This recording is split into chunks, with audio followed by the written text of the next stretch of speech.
నేడు రక్షకుడు మీకోసం. ఎవరు రక్షకుడు? పాపములో నుండి ప్రజలను రక్షించు రక్షకుడు. 2, కష్టకాలమున ఆపత్కాలమున ఆశ్రయించదగిన రక్షకుడు.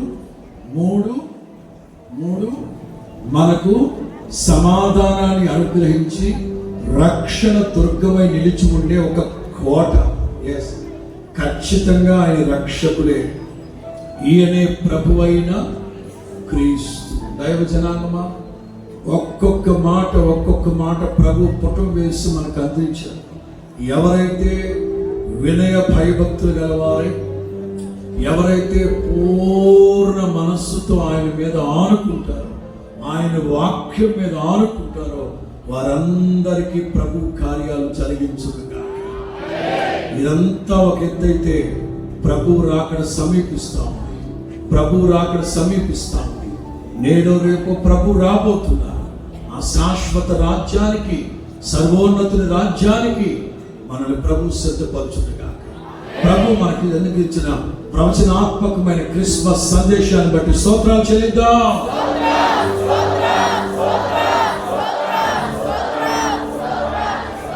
రేపటి రోజు నుంచి జరగబోతున్న ఉపవాస ప్రార్థనలు దీవెనకరంగా, ఆశీర్వాదకరంగా మనకు, మన కుటుంబాలకు, సంఘాలకు, మినిస్ట్రీకి ప్రయోజనకరంగా మార్చాలని స్తోత్రాలు చెల్లిద్దాం. తండ్రి, కుమార, పరిశుద్ధాత్మ త్రియేక దేవునికి స్తోత్రాలు చెల్లిద్దాం. క్రీస్తు కృప, తండ్రి దేవుని ప్రేమ, పరిశుద్ధాత్మను అన్యోన్య సహవాసం, క్రిస్మస్ ఆరాధనలో పాలు పొందిన ప్రతి బిడ్డకి, సకల పరిశుద్ధులకి నిత్య రాజ్యములో ప్రవేశించేంత వరకు తోడై నడిపించి కాపాడును కాక. ఆమేన్. 2 చేతుల పైకెత్తి హల్లెలూయా, హల్లెలూయా, హల్లెలూయా. Happy Christmas.